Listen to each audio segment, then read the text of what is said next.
Čas pa je za rubriko, ki je bolj slovenska kot pršut, ki si ga zadev na gasilski veselici, in svinja, ki si jo zadev na poti domov z iste veselice.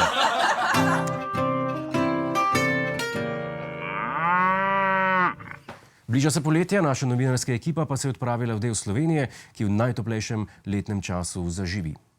Na Štajersko. Poglejmo. Zaradi vedno dražjih sestavin so sladoledarji bili primorani dvigniti cene sladoledov. Smo zvišali za 20 centov od lanske cene. Pri nas smo tudi znižali cene sladoleda, seveda, ker so šle vse sestavine gor. Žal smo mogli podražiti za 20 centov.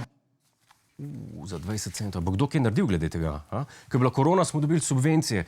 Ko se je bencin podražil, je vlada zamrznila cene. Ko se je začelo dražiti ogrevanje, so nam priskrbeli energetske vavčerje. Kaj pa zdaj? Bomo dobili sladoledne vavčerje. Ali pa vsaj zalogo sladkih kornetov. A nam bojo zaračunali čokoladne prelive. Ljudje, grozi nam globalno segrevanje. Nam so pa ravno kar podražili lokalno ohlajanje. Dajmo si pogledati, kaj si o tem mislijo ljudje. Vse se je podražilo. Dobro, nekaj malega se je podražilo, to je res, ja. Malo so kar narasle, ne? To je res, ja. Vsa inflacija, ne? Bodimo realni. A jih vidite, čisto panični. Jaz mislim, da moramo nekaj narediti in po moje bo najboljše, če organiziramo protest. Jaz sem že pripravil par parol. Recimo, od zdaj naprej jem sladoled samo še pol-pol. Pol zate, pol zame. Oglas, kupim sladoled tik pred potekom roka uporabe.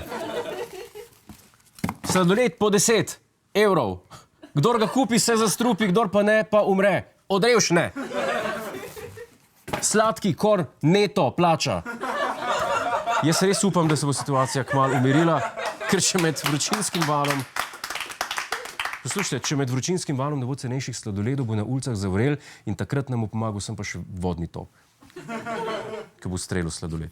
Iz osebnega pa v službeno okolje Slovenija se letos sooča s pojavom imenovanim velika odpoved, kar pomeni, da se precejšnji del Slovencev odloča, da bi zapustili trenutno službo. Da bi vam pomagali pri odločitvi, smo vam posvetili današnjo rubriko. Hej, preden greš, klikni tukaj in se naroči na naš YouTube kanal, imamo pa tudi TikTok, Instagram in Facebook, tako da le urno.